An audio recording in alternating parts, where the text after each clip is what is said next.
روح بلند لاہور کے ماشاءاللہ یہ اپنی ذات میں ایک انجمن ہے. پاکستان میں بہت زبردست نیٹ ورک ہے ان کا جو کہ دینی خدمات سر انجام دے رہا ہے. میرا ماشاءاللہ کافی دیرینہ رابطہ ہے ان سے. جب یہ ڈنمارک میں تشریف فرما تھے جب سے لے کر آج دن تک ماشاءاللہ ہم بنفس و نفیس تو نہیں ملاقات کر پائے آج دن تک، مگر ہمارا روحانی سلسلہ ایسا ہے کہ ہم آپس میں ایک دوسرے کے ساتھ بہت زیادہ قریب ہیں. اور یہ سب سرکار کی محبت کی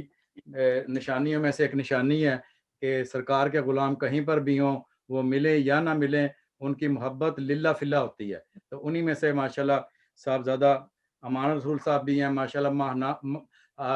ہفتہ وار درس قرآن پاک دیتے ہیں یہ، جن کو ہم باقاعدگی سے ہفتہ کے روز سنتے ہیں. میں انشاءاللہ آپ ساتھیوں کو بھی جنہوں نے آج جوائن کیا ہے ان کی آئی ڈی سینڈ کر دوں گا. ان کا درس قرآن جب سنتے ہیں ہم تو دل چاہتا ہے کہ سنتے ہی رہیں. انداز تکلم اتنا خوبصورت ہے ان کا. ان کو جو بیان کرنے کا اللہ نے ملکہ عطا فرمایا ہوا ہے کہ ہر چیز کو بڑی وضاحت سے بیان فرماتے ہیں اور ہر آدمی کو سمجھ میں آ جاتی ہے کہ آپ کیا بیان فرما رہے ہیں. تو بہرحال آج اس سرکار پاک اس بابرکت محفل میں یہ ہمارے مہمان ہیں اور آج آقا کی سیرت کے اوپر گفتگو فرمائیں گے. آپ کے خطاب سے قبل میں ایک ہدیہ نعت کے طور کے اوپر 2 اشعار پیش کروں گا، پھر آپ کا انشاءاللہ العزیز خطاب شروع ہو جائے گا. صدائیں درودوں کی آتی رہیں گے، صدائیں درودوں کی آتی رہیں گے، جنہیں سن کے دل شاد ہوتا رہے گا. خدا اہل سنت کو آباد رکھے، خدا اہل سنت کو آباد رکھے،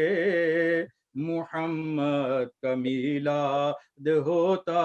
رہے گا. اللہ سبحان اللہ. تو آپ کے خطاب سے قبل نعرہ تکبیر، اللہ اکبر، نعرہ رسالت، یا رسول اللہ. میں ملتمس ہوں صاحبزادہ امان رسول صاحب کی خدمت میں جناب آپ آج آقا دو عالم صلی اللہ علیہ وسلم کی سیرت کے گوشہ کے اوپر خطاب فرما کر ہم تمام ساتھیوں کے دلوں کو منور فرمائیں جو کہ پیاسے بیٹھے ہوئے ہیں، آقا کے غلام ہیں. ہر سال چونکہ ہم گھروں میں محفلیں کرتے ہیں، مساجد میں کرتے ہیں، ہال میں کرتے ہیں، کہ کورونا کی وجہ سے ہماری مجبوری یہ آ گئی ہے کہ کرم یہ ہو گیا کہ اللہ تبارک تعالیٰ نے ہمیں نعم البدل عطا فرما دیا کہ زوم کے اوپر، واٹس ایپ کے اوپر، اسکائپ کے اوپر بھی ہم یہ کام کر سکتے ہیں. تو اس کی کڑی ہے آج ماشاءاللہ ہماری خوش بختی ہے کہ لاہور سے آج آپ نے ہمیں جوائن کی ہے. تو آج ہم آپ کا خطاب انشاءاللہ سننے جا رہے ہیں. جناب صاحبزادہ امان رسول صاحب. اعوذ باللہ من الشیطان الرجیم، بسم اللہ الرحمن الرحیم. والضحى واللیل اذا سجى ما ودعك ربك وما قلى، صدق اللہ العظیم. سبحان اللہ. سبحان اللہ. ان ملائکتہ یصلون علی النبی یا ایھا الذین آمنوا صلوا علیہ وسلموا تسلیما. ایک بار درود پاک پڑھ لیں جی. اللہم صل علی سیدنا و مولانا محمد وبارک وسلم وصلوا علیہ. سب سے پہلے تو میں آپ تمام حضرات کا شکر گزار ہوں کہ آپ نے اس بابرکت اور مقدس محفل میں مجھے دعوت دی، بلایا، اور خاص طور پر بابر صاحب کا اللہ تعالیٰ ان کے علم میں، عمر میں، رزق میں برکتیں عطا فرمائے، ہمیشہ یہ یاد رکھتے ہیں. آمین. اور حقیقت یہی ہے کہ ہماری دوستی کو 20-22 سال سے بھی زیادہ کا عرصہ ہو چلا ہے، لیکن یہ ہے کہ ملاقات کے نہ ہونے کے باوجود بھی ایک تعلق ہمارا قائم اور دائم ہے. اور حقیقت یہی ہے کہ یہ تعلق اسلام، قرآن کا اور رسول اللہ صلی اللہ علیہ وسلم کی محبت کا تعلق ہے. اور ماشاءاللہ. یہ بات یاد رکھیے کہ اس دنیا میں، اس کائنات میں 2 ہی نظریے ہیں بس. ایک نظریہ وہ ہے کہ جو رسول اللہ صلی اللہ علیہ وسلم نے دیا، یعنی وہ دین، اسلام، قرآن اور سنت ایک وہ ہے، اور دوسرا جو ہے وہ اس دین کے مقابل ہے۔ یعنی آپ یوں کہہ لیجئے کہ اس دنیا میں فقط دو ہی گروہ ہیں۔ ایک گروہ وہ ہے کہ جو محمد صلی اللہ علیہ وسلم کو ماننے والوں کا گروہ ہے، اور ایک گروہ وہ ہے کہ جو انکار کرنے والوں کا ہے۔ دنیا دو گروہوں پر مشتمل، اور یہی ہی مدار نجات ہے، باعث نجات بھی یہی ہے کہ جو رسول اللہ صلی اللہ علیہ وسلم پہ ایمان لایا، آپ کی ختم نبوت پہ ایمان لایا، تو وہ اس کو نجات کا سرٹیفکیٹ ملا، اور جس نے رسول اللہ صلی اللہ علیہ وسلم کی ختم نبوت کا انکار کیا، در حقیقت وہ اس نجات کے سرٹیفکیٹ سے محروم رہا۔ اس لیے یہ بات یاد رکھ لیجئے کہ قیامت تک اب فقط یہی معیار ہے کہ کون رسول اللہ صلی اللہ علیہ وسلم کے لشکر میں، آپ کی امت میں، آپ کی جماعت میں، آپ کے گروہ میں شامل ہے، اور کون آپ کی جماعت اور گروہ سے باہر ہے۔ تو یہی سب سے بڑا تعلق ہے، اور اسی سے ہی سارے فاصلے سمٹ جاتے ہیں۔ کوئی کہیں پر رہتا ہے تو اب اس سے کوئی فرق نہیں پڑتا۔ سب سے بڑی بات یہ ہے کہ محمدی ہونا، محمد صلی اللہ علیہ وسلم کو ماننے والا، آپ کی ختم نبوت پر ایمان لانے والا، اور جو پیغام آپ نے انسانیت کو دیا اس پیغام پر عمل کرنے والا، اور اس پیغام پر ایمان لانے والا۔ بس اب یہ دو گروہ ہیں دنیا میں، تیسرا گروہ کوئی نہیں ہے۔ اور یہی سب کچھ ہے کہ یعنی جسے اقبال نے کہا کہ در دل مسلم مقام مصطفیٰ است، آبروئے ماضی نام مصطفیٰ است، کہ مسلم کے ہی دل میں مصطفیٰ کا مقام ہے، اور ہماری جو آبرو ہے وہ رسول اللہ صلی اللہ علیہ وسلم کی ذات اقدس کے ساتھ وابستہ ہے۔ ہماری آبرو، ہماری عزت، ہماری شان و شوکت، اب سب کچھ وہ رسول اللہ صلی اللہ علیہ وسلم کے نام سے وابستہ ہے۔ میں جو آج سوچ کر آیا کہ میں جس پہ بات کرنا چاہوں گا وہ یہ ہے کہ رسول اللہ صلی اللہ علیہ وسلم کو قرآن مجید نے بیان کیا، اور آپ علیہ الصلوۃ والسلام کے ظاہر کو، آپ کے باطن کو، آپ کے اخلاق کو، آپ کی سیرت کو، یا پھر صحابہ نے بیان کیا ہے۔ یعنی ہم یوں کہہ سکتے ہیں کہ قرآن مجید نے رسول اللہ صلی اللہ علیہ وسلم کے اخلاق، آپ کی سیرت، اور یہاں تک کہ آپ کے ظاہری جو حسن و جمال ہے اور جو آپ کی خوبصورتی ہے، آپ کے چہرے کی، آپ کی شخصیت کی، آپ کی ذات کی، اس کو قرآن مجید نے بیان کیا ہے۔ یا پھر صحابہ کرام کی جماعت کہ جس نے رسول اللہ صلی اللہ علیہ وسلم کی زیارت کی، آپ کی خدمت میں بیٹھے ایمان کے ساتھ، اسلام کے ساتھ، اور جنہوں نے اسلام قبول کیا، آپ کی صحبت میں وقت گزارا، کسی نے 23 سال، کسی نے 25 سال، 50 سال، کسی نے 10 سال، کسی نے 15 سال، کسی نے اس سے بھی کم عرصہ۔ تو رسول اللہ صلی اللہ علیہ وسلم کی ذات اقدس، آپ کی شخصیت، یا تو قرآن اس پر گواہ ہے، یا پھر صحابہ کرام رضوان اللہ تعالی علیہ مجمعین گواہ ہیں کہ جنہوں نے آپ علیہ الصلوۃ والسلام کو دیکھا، آپ کی زیارت کی، آپ کی خدمت میں رہے۔ تو ہمیں قرآن نے بھی رسول اللہ صلی اللہ علیہ وسلم کی شخصیت، آپ کی ذات اقدس، آپ کے اخلاق کے بارے میں جو بتایا، وہ یہی بتایا کہ رسول اللہ صلی اللہ علیہ وسلم کا جو اخلاق ہے وہ اخلاق ہے انک لعلی خلق عظیم، یعنی خلق عظیم پر آپ فائز ہیں، صرف خلق پر نہیں فائز۔ اللہ سبحانہ وتعالیٰ نے خلق کے ساتھ عظیم کا لفظ بھی استعمال کر کے یہ بتا دیا کہ میرے نبی صلی اللہ علیہ وسلم کا جو اخلاق ہے وہ صرف اخلاق نہیں بلکہ وہ اعلیٰ اخلاق ہے، عظیم اخلاق ہے، بڑا اخلاق ہے۔ تو قرآن مجید نے رسول اللہ صلی اللہ علیہ وسلم کے اخلاق کا جو ہمیں تعارف کروایا وہ یہ کروایا کہ سب سے اچھا، سب سے اعلیٰ، سب سے عظیم، سب سے خوبصورت، سب سے حسین، سب سے جمیل جو اخلاق ہے وہ رسول اللہ صلی اللہ علیہ وسلم کا ہے۔ اور قرآن نے یہاں تک کہا لقد کان لکم فی رسول اللہ اسوۃ حسنہ، کہ یہ جو رسول صلی اللہ علیہ وسلم کی زندگی ہے نا، یہ تمہارے لیے اس میں اسوہ حسنہ ہے، اچھا نمونہ ہے یہ رسول اللہ صلی اللہ علیہ وسلم کی زندگی، آپ کی حیات مبارکہ۔ یعنی اگر ہم قرآن مجید کو دیکھتے ہیں تو قرآن یہ گواہی دیتا ہے کہ رسول اللہ صلی اللہ علیہ وسلم اپنے اخلاق میں، اپنی سیرت میں بے مثل و بے مثال تھے،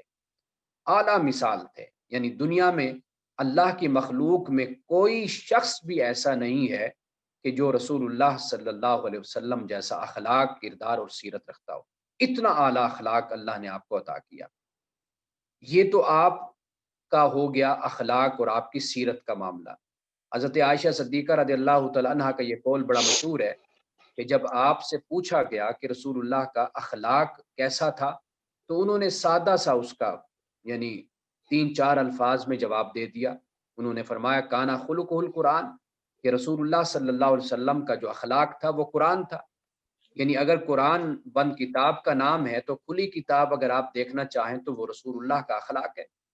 اگر قرآن ایک بند خزانہ ہے، اس خزانے کی جو کنجی اور چابی ہے وہ رسول اللہ صلی اللہ علیہ وسلم کا اخلاق ہے، آپ کی سیرت ہے۔ تو اخلاق اور سیرت یہ بھی قرآن اس پر گواہی دیتا ہے۔ اور اسی طرح رسول اللہ کا جو ظاہری حسن و جمال تھا وہ آپ جانتے ہیں، خطباء سے، علماء سے آپ نے بے شمار مرتبہ سنا ہوگا کہ قرآن نے طٰہٰ کہا آپ صلی اللہ علیہ وسلم کو، یعنی 14ویں کا چاند خوبصورت کا۔ اور اسی طرح قرآن نے آپ کو یاسین بھی کہا، قرآن نے والضحیٰ بھی کہا، قرآن نے لا اقسم بہذا البلد بھی کہا، وانت حل بہذا البلد بھی کہا، اور قرآن نے فقد لبثت فیکم عمرا من قبلہ بھی کہا۔ یعنی رسول اللہ صلی اللہ علیہ وسلم کی شان، آپ کی عظمت، آپ کا مقام، مرتبہ، آپ کا ظاہری حسن و جمال ہو یا آپ کا اخلاق اور سیرت ہو، وہ قرآن کے اورات میں بکھرا ہوا ہے۔ اس لیے کہتے ہیں کہ قرآن در حقیقت، وہ کسی شاعر نے بڑا خوبصورت شعر کہا کہ ہٹتی نہیں سرکار کی سیرت سے نگاہیں، ہر وقت میرے سامنے قرآن کھلا ہے۔ یعنی سبحان اللہ۔ رسول اللہ صلی اللہ علیہ وسلم کی سیرت سے میری نگاہیں اس لیے نہیں ہٹتی کہ قرآن مجید میرے سامنے کھلا رہتا ہے، میں ہر وقت قرآن پڑھتا ہوں، قرآن کی تلاوت کرتا ہوں، تو وہ گویا کہ قرآن کی تلاوت جو ہے وہ رسول اللہ صلی اللہ علیہ وسلم کا چہرہ انور قرآن کے اوراق میں نظر آتا ہے۔ یہ جو 30 پارے ہیں نا، یہ در حقیقت رسول اللہ کی اداؤں پر 30 پارے ہیں۔ یعنی جب آپ قرآن کو کھولیں گے، قرآن کی تلاوت کریں گے تو قرآن میں چلتے پھرتے آپ کو رسول اللہ صلی اللہ علیہ وسلم کبھی مکہ میں نظر آئیں گے، کبھی مدینے میں نظر آئیں گے۔ آپ کبھی مکہ کے بازاروں میں ہوں گے، کبھی آپ کعبۃ اللہ کے سائے تلے بیٹھے ہوں گے، کبھی آپ مدینہ میں ہوں گے، کبھی آپ غار حرا میں ہوں گے، کبھی غار ثور میں ہوں گے، اور کبھی آپ شیب ابی طالب میں ہوں گے، اور کبھی آپ طائف کے بازاروں میں ہوں گے، اور کبھی آپ حضرت خدیجہ کے پاس ہوں گے، کبھی عائشہ کے پاس ہوں گے، کبھی حفصہ کے پاس ہوں گے۔ یعنی قرآن کی جب آپ تلاوت کریں گے تو کبھی غزوہ بدر میں رسول اللہ آپ کو نظر آئیں گے، کبھی غزوہ احد میں نظر آئیں گے، کبھی غزوہ خندق میں نظر آئیں گے۔ گویا کہ قرآن مجید کی جب آپ تلاوت کریں گے اور قرآن مجید جس جس جگہ پر جس بات کا بھی ذکر کرے گا تو وہ بات در حقیقت رسول اللہ کی ذات اقدس سے متعلق ہوگی۔ اگر کفار و مشرکین پر اللہ سبحانہ و تعالیٰ کی طرف سے وعید ہوگی، عذاب کی بات ہوگی، وہ بھی اسی نسبت سے ہوگی کہ وہ رسول اللہ کو ستاتے اور آپ کو تنگ کرتے ہیں۔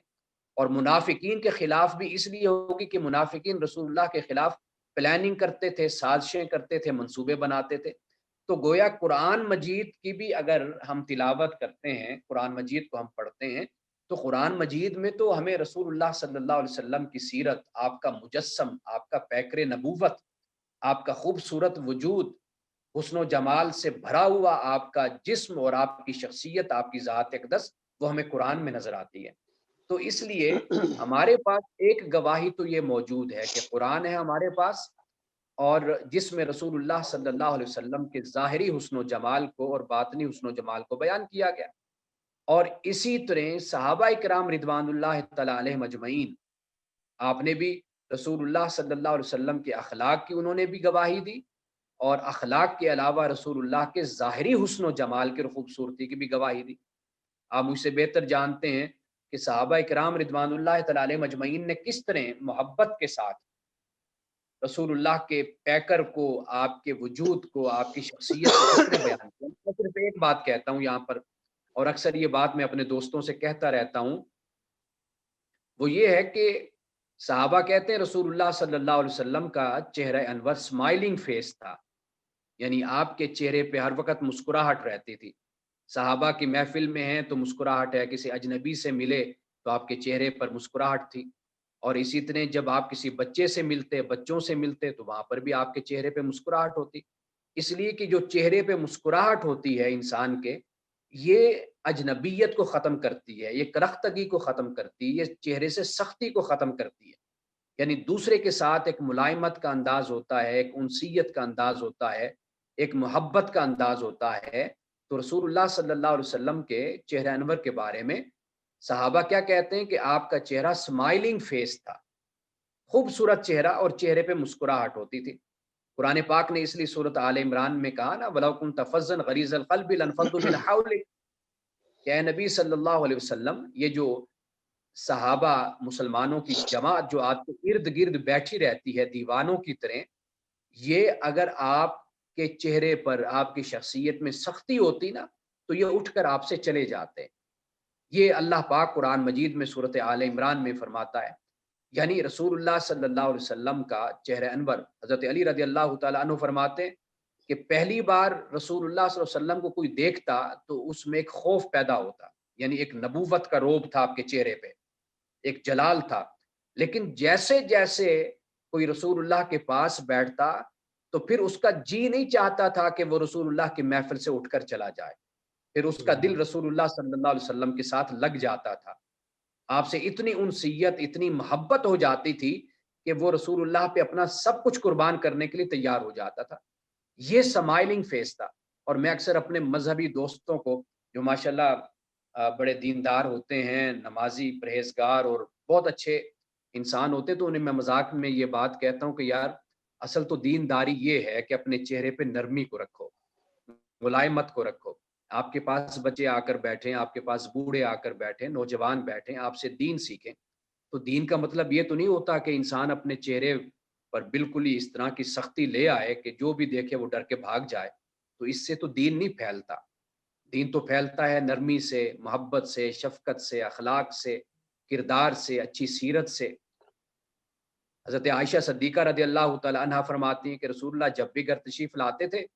تو آپ کے چہرے پر مسکراہٹ ہوتی تھی، آپ اس طرح ویلکمنگ آپ کا سٹائل اور طریقہ ہوتا تھا۔ یعنی آپ دیکھیے کہ کتنا اچھا اخلاق اور کیا سیرت تھی کہ ازواج مطہرات کہتے ہیں کہ حالانکہ باہر کتنے مسئلے ہوتے تھے کفار و مشرکین کے ساتھ، منافقین کے ساتھ، کتنے وہ آپ کے خلاف سازشیں کرتے رہتے تھے۔ قرآن مجید ہم پڑھتے ہیں، بابر صاحب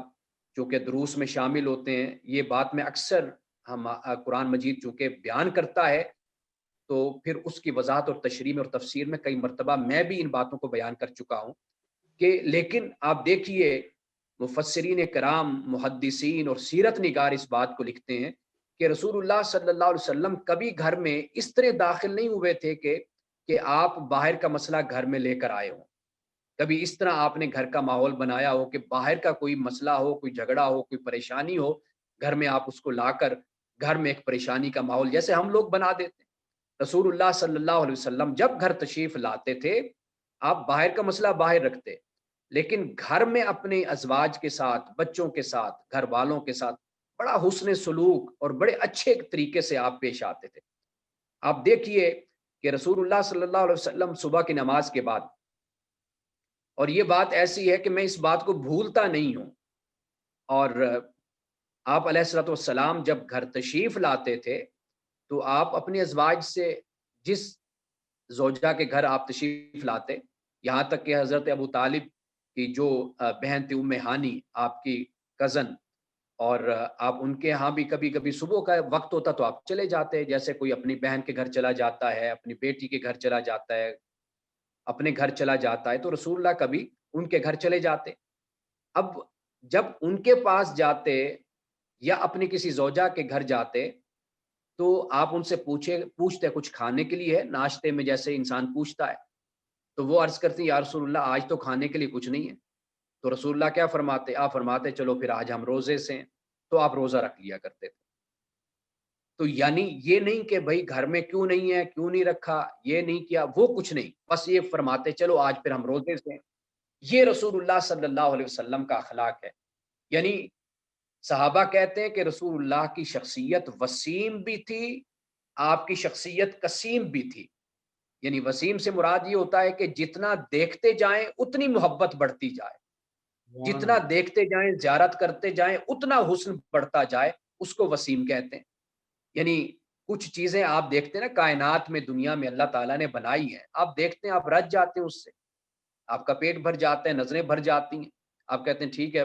بہت دیکھ لیا یا بہت کھا لیا، بہت اچھی چیز تھی۔ آپ دیکھتے ہیں، آپ درختوں کو دیکھتے ہیں، آپ سمندر کو دیکھتے ہیں، آپ پہاڑوں کو دیکھتے ہیں، کتنا دیکھتے ہیں، صحراؤں کو دیکھتے ہیں، خوبصورتی ہے۔ اللہ تعالیٰ نے یہ خوبصورتی پیدا کی ہے، قرآن بھی بیان کرتا ہے، اور آپ ماشاءاللہ ایسے ملکوں میں رہتے ہیں جہاں پہ آپ کو یہ خوبصورتی نظر بھی آتی ہے۔ لیکن آپ یہ دیکھیے کہ رسول اللہ صلی اللہ علیہ وسلم کو اللہ تعالیٰ نے وہ خوبی، وہ حسن، وہ جمال، وہ کمال، وہ اخلاق، وہ سیرت، وہ کردار عطا کیا تھا کہ جو آپ کو دیکھتا تھا آپ کا حسن بڑھتا چلا جاتا تھا۔ یعنی ایسا نہیں ہوتا تھا دیکھنے والا آپ کی صحبت میں، آپ کی مجلس میں، محفل میں بیٹھنے والا رج کر اٹھ کر چلا جائے، ایسا نہیں، اس کا جی چاہتا تھا کہ میں بیٹھا ہی رہوں، میں بیٹھا ہی رہوں، مزید زیادہ حسن، زیادہ خوبیاں، زیادہ پہلو، زیادہ راز، اسرار کھلتے چلے جاتے تھے۔ اس کو کہتے ہیں وسیم۔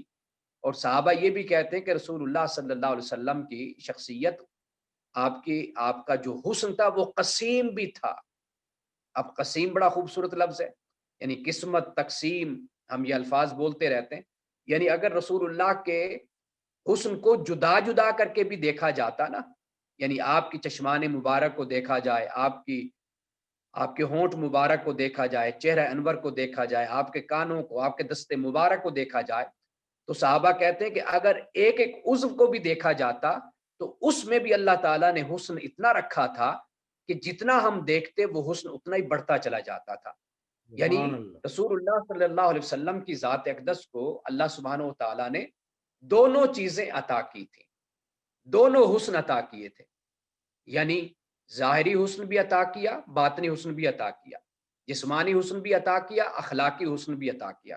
تو گویا کہ اللہ سبحانہ و تعالیٰ نے آپ کو ایک مکمل پیکر بنا کر، مکمل ایک انسان بنا کر، مکمل ایک شخصیت بنا کر انسان کو ویسے پیدا کیا۔ تو فرمایا لقد خلقنا الانسان فی احسن تقویم، خوبصورت ساخت میں، خوبصورت حیت میں ہم نے انسان کو پیدا کیا۔ لیکن اللہ سبحانہ و تعالیٰ نے یہ ساری خوبصورتیاں اگر کسی شخصیت کو عطا کی ہیں، کردار میں، اخلاق میں، اور ظاہری حسن و جمال میں، اور باطنی حسن و جمال میں، تو وہ رسول اللہ صلی اللہ علیہ وسلم کی ذات اقدس ہے۔ یعنی سید سلیمان ندوی ایک بہت بڑے سیرت نگار گزرے ہیں، اور انہوں نے سیرت پہ کتاب لکھی، مولانا شبلی نعمانی کی کتاب ہے سیرت النبی، اور پھر اس کے بعد شاید اسی کی ایک دو جلدیں آخر میں جو رہ گئیں وہ سید سلیمان ندوی نے اس کو مکمل کیا۔ اور سید سلیمان ندوی وہ شخصیت ہے جن سے علامہ اقبال بھی رابطہ رکھتے تھے اور سوالات بھیجتے تھے۔ جو خطبات ہیں اقبال کے، reconstruction of religious thought in Islam, اس پہ جو لیکچر دیے اقبال نے، وہ ان میں جو مشورے تھے وہ سید سلیمان ندوی سے کرتے تھے۔ اب سید سلیمان ندوی نے رسول اللہ صلی اللہ علیہ وسلم کی سیرت کے بارے میں جو لکھا، وہ اس کو اگر میں بیان کرنا چاہوں، جتنے جملے میرے ذہن میں آتے ہیں، تو وہ یہ کہتے ہیں کہ اگر کوئی جج ہے، منصف ہے، کوئی قاضی ہے، اگر وہ یہ دیکھنا چاہتا ہے کہ انصاف کیسے کیا جائے، تو وہ مسجد نبوی کے صحن میں بیٹھے ہوئے اس قاضی اور جج کے فیصلوں کو دیکھے جو اللہ کے کلام کے مطابق اور قرآن اور وحی کے مطابق فیصلہ کرتا تھا، یعنی رسول اللہ صلی اللہ علیہ وسلم۔ اسی طرح وہ ایک ایک رشتے کو، ایک ایک عہدے کو بیان کرتے ہیں۔ کوئی بیٹا ہے تو وہ آمنہ کے لال کے کردار کو دیکھے، اگر وہ بھائی ہے تو وہ حضرت شیمہ کے بھائی کے کردار کو دیکھے، اگر وہ رضائی بیٹا ہے تو وہ حلیمہ سعدیہ کے بیٹے کے کردار کو دیکھے، اگر وہ باپ ہے تو وہ سیدہ کائنات فاطمۃ الزہرا کے باپ کے کردار کو دیکھے، اگر وہ زوج ہے، خامند ہے، شوہر ہے، تو پھر وہ سیدہ عائشہ صدیقہ، سیدہ حفصہ، سیدہ خدیجہ کے تاجدار کو، نامدار کو، شوہر کو، اس کے کردار کو دیکھے۔ اسی طرح ایک ایک کریکٹر کو، یہاں تک کہ اگر کوئی دشمن ہے تو سید سلیمان ندوی لکھتے ہیں کہ وہ پھر فتح مکہ کے موقع پر لا تثریب علیکم الیوم کا اعلان کرنے والے کے کردار کو دیکھے۔ یعنی رسول اللہ صلی اللہ علیہ وسلم نے یہ الفاظ فتح مکہ کے موقع پر فرمائے تھے، آپ نے فرمایا تھا لا تسریب علیکم الیوم انتم الطلقاء، فرمایا کہ آج تم پر کسی پر بھی کوئی ملامت نہیں ہے، انتم الطلقاء، تم سب کے سب آج آزاد ہو۔ ایک صحابی نے آواز بلند کی کہ آج کا دن خون ریزی کا دن ہے، تو رسول اللہ نے منع فرمایا ان کو، آپ نے فرمایا کہ نہیں، آج کا دن خون ریزی کا نہیں ہے، بلکہ یوں کہو کہ آج کا دن رحمت کا دن ہے، آج کا دن معاف کر دینے کا دن ہے۔ تو یہ رسول اللہ صلی اللہ علیہ وسلم کی سیرت، اخلاق اور کردار ہے۔ اگر ہم ایک ایک پہلو پر بات کریں، آپ جانتے ہیں کہ ایک ایک پہلو پر ہی بڑی تفصیل سے بات ہو سکتی ہے، لیکن یہ ایک بنیادی خاکہ ہے جو میں نے آپ کے سامنے رکھ دیا۔ یعنی اگر بیٹا دیکھا جائے تو رسول اللہ کی سیرت ہماری رہنمائی کرتی ہے، اگر زوج کوئی شوہر ہے شخص تو وہ بھی دیکھ لے، رسول اللہ صلی اللہ علیہ وسلم کی سیرت اس معاملے میں بھی رہنمائی کرتی ہے، اگر کوئی بھائی ہے تو اس معاملے میں بھی رہنمائی کرتی ہے، اگر کوئی ہمسایہ ہے، اس لیے کہ رسول اللہ صلی اللہ علیہ وسلم اپنے ہمسایوں کا خیال رکھتے تھے، کیونکہ اس وقت مدینے میں یہودی بھی تھے، نصارہ بھی تھے، منافقین بھی تھے، مسلمان بھی تھے، سب تھے، لیکن رسول اللہ صلی اللہ علیہ وسلم نے ہمسائے کے حقوق کا خیال رکھا۔ گھر میں جو پکتا حکم تھا کہ اس کو ہمسائے کو دینا ہے، پہنچانا ہے۔ کوئی یہودی ہے، اس کے گھر بھی پہنچایا جاتا تھا۔ تو ہمسایہ کوئی ہے تو وہ رسول اللہ صلی اللہ علیہ وسلم کی سیرت اور کردار کو دیکھے۔ ہاں، اگر کوئی مذہبی رہنما بھی ہے، مسجد کا، کسی سینٹر کا، امت کا، جماعت کا، گروہ کا، کسی مسلک کا کوئی رہنما ہے، تو اس کے لیے بھی رسول اللہ صلی اللہ علیہ وسلم کی سیرت اور کردار مشعل راہ ہے، رہنمائی دیتی ہے۔ اسی طرح کوئی فاتح ہے، کوئی سپہ سالار ہے، تو رسول اللہ صلی اللہ علیہ وسلم کی سیرت اور کردار اس کے لیے بھی رہنمائی مہیا کرتی ہے۔ یعنی آپ یہ دیکھیے کہ اتنا بڑا فاتح کہ رسول اللہ صلی اللہ علیہ وسلم جب صحابہ کے ساتھ جا رہے ہیں، آپ دیکھیے کہ راستے میں ایک جانور بھی سویا ہوا ہے نا، روایات میں آتا ہے کہ کتیا سوئی ہوئی تھی، رسول اللہ صلی اللہ علیہ وسلم کا وہاں سے گزر ہوا فتح مکہ کے موقع پر، تو رسول اللہ نے ایک صحابی کی یہ ڈیوٹی لگا دی کہ پیچھے آنے والے لشکر کو روکنا ہے کہ اس کتیا کو تکلیف نہ دیں، یہ سوئی ہوئی ہے، اس کو اٹھانا نہیں ہے۔ یعنی رسول اللہ صلی اللہ علیہ وسلم نے جہاں پر انسانوں کے ساتھ معاملہ فرمایا، وہاں پر حیوانوں اور جانوروں کے ساتھ بھی آپ نے اچھا معاملہ فرمایا۔ یعنی راستے میں آپ نے کیل ٹھوکنے سے بھی، قلعہ ٹھوکنے سے بھی آپ نے منع کیا کہ جس پر خیمے کی رسی کو باندھا جاتا ہے، آپ نے یہ فرمایا کہ کوئی شخص یہاں سے گزرے گا اس کو ٹھوکر لگے گی۔ تو رسول اللہ صلی اللہ علیہ وسلم کی سیرت اور کردار پہ جب ہم بات کرتے ہیں، جس پہلو کو بھی ہم لیتے ہیں، جس پہلو کو بھی لیتے ہیں، ہمیں ایک مکمل نمونہ، ایک مکمل ہمیں رہنمائی ملتی ہے۔ یعنی آج اس جدید دنیا میں، اس جدید دور میں انسان کا انسان سے رابطہ کمزور ہو رہا ہے۔ یعنی ہر انسان ایک تو مادیت میں مصروف ہے، انسان کو اس بات سے فرصت نہیں ہے، اس لیے کہ انسان کی جو خواہشات ہیں وہ سمندر کی طرح ہیں، انسان کے پاس جو وقت ہے وہ جمع پونجی کی طرح مختصر ہوتا ہے، لیکن انسان کوشش کرتا ہے میں زیادہ سے زیادہ کماؤں، زیادہ سے زیادہ سمیٹوں۔ یہ جو مادیت کا تصور ہماری زندگیوں میں آیا، اس نے رشتہ داری کو، دوستی کو، تعلق کو، آپس میں مل بیٹھنے کو، اس کو ختم کر دیا۔ تو رسول اللہ صلی اللہ علیہ وسلم کی سیرت آج کے دور کے، یعنی جدید زمانے میں جو ہمارے گھروں کے مسائل پیدا ہو رہے ہیں، جو ہمارے علاقے محلے کے مسائل، ملکوں کے مسائل پیدا ہو رہے ہیں، رسول اللہ صلی اللہ علیہ وسلم نے اپنی سیرت سے آج کے جدید دور کے مسائل کو بھی حل کیا۔ ڈاکٹر حمید اللہ صاحب فرانس کے رہنے والے تھے، تو آپ کا کچھ سال پہلے انتقال ہوا،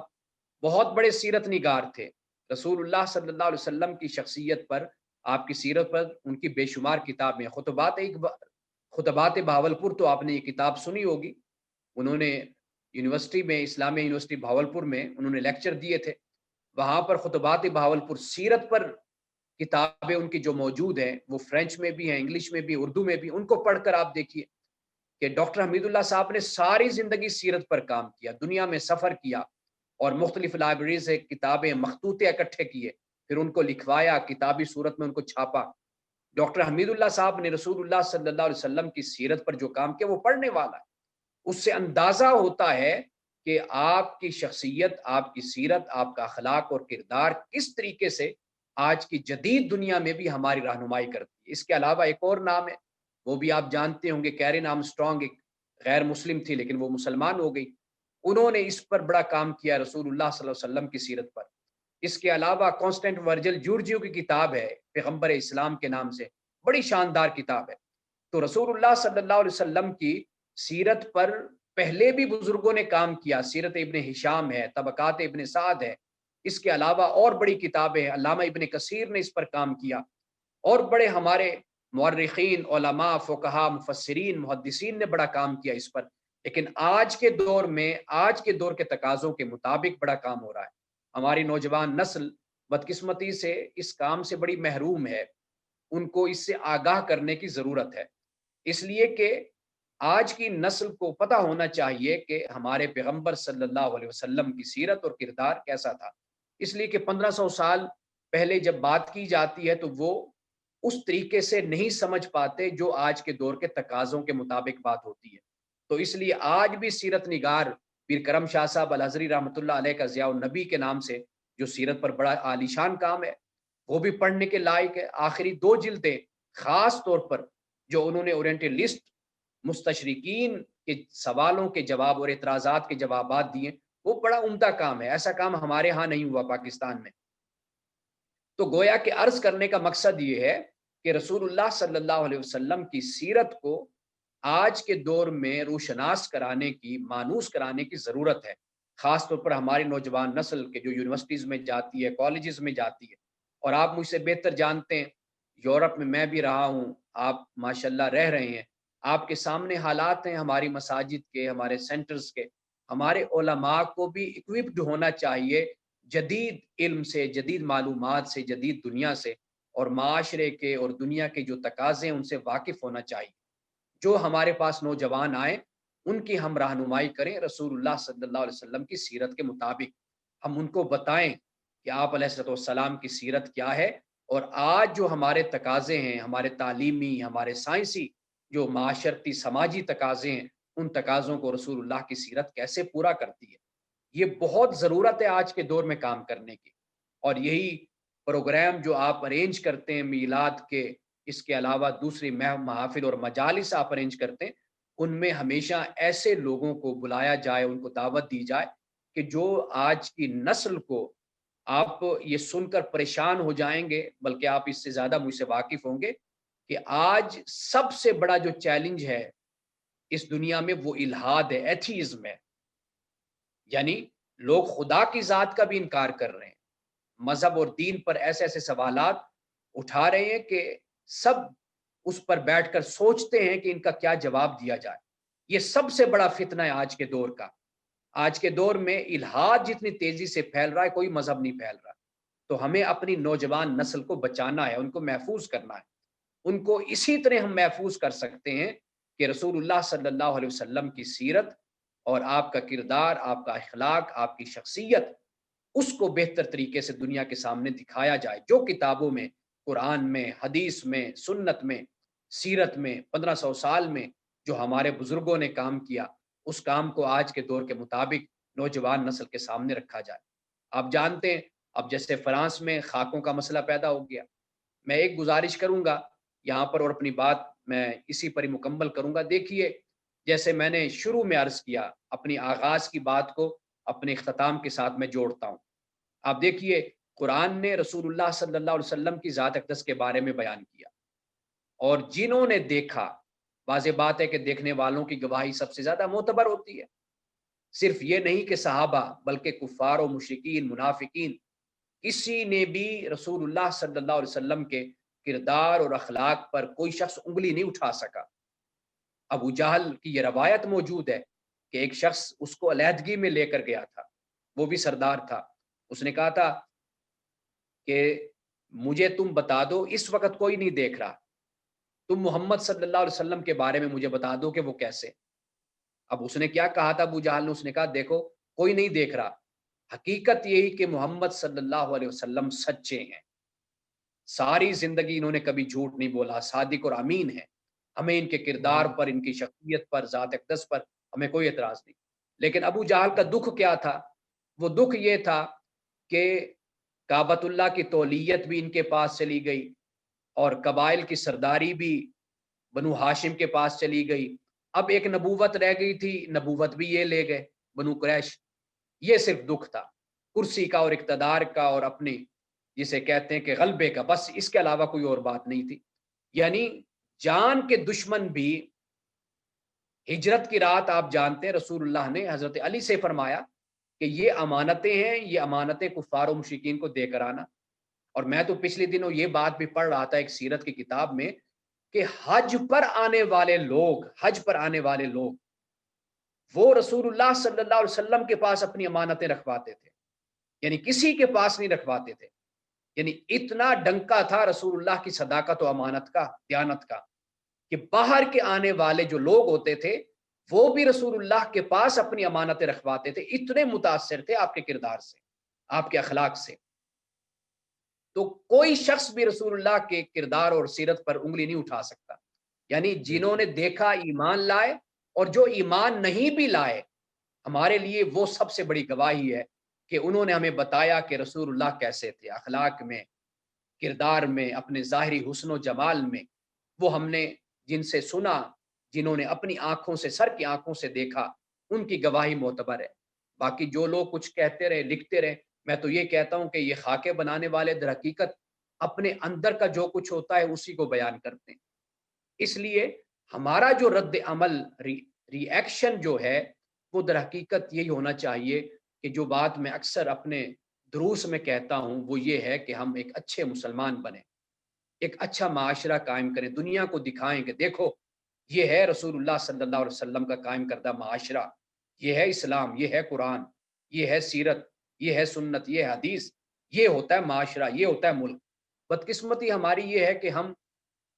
دنیا میں اس لیے ذلیل و رسوا ہو گئے کہ قرآن سے تعلق ٹوٹا، رسول اللہ کی سیرت سے تعلق ٹوٹ گیا۔ تو وہ حدیث مجھے یاد آتی ہے کہ حضور نے فرمایا ایک وقت آئے گا کہ تم پر قومیں اس طرح ٹوٹ پڑیں گی جس طرح دسترخوان پر بھوکے ٹوٹ پڑتے ہیں، اس طرح تم پر قومیں حملہ کریں گی۔ تو عرض کی یا رسول اللہ کہ ہم تعداد میں کم ہوں گے؟ حضور نے فرمایا کہ نہیں، تعداد میں کم نہیں ہوگے، تم وہن کا شکار ہو جاؤ گے۔ صحابہ نے عرض کی یا رسول اللہ وہن کیا ہے؟ آپ نے فرمایا وہن ہے دولت کی محبت اور موت کا ڈر۔ تمہارے اندر موت کا ڈر بیٹھ جائے گا اور دولت سے تم محبت کرنے لگ جاؤ گے۔ آج یہی ہماری صورتحال ہے۔ رسول اللہ صلی اللہ علیہ وسلم نے اپنی امت سے شرک کے خطرے کا بیان نہیں کیا کہ امت سے مجھے ڈر ہے کہ یہ مشرک ہو جائے گی۔ حضور نے فرمایا مجھے ڈر یہ کہ تم مال کی محبت کا شکار ہو جاؤ۔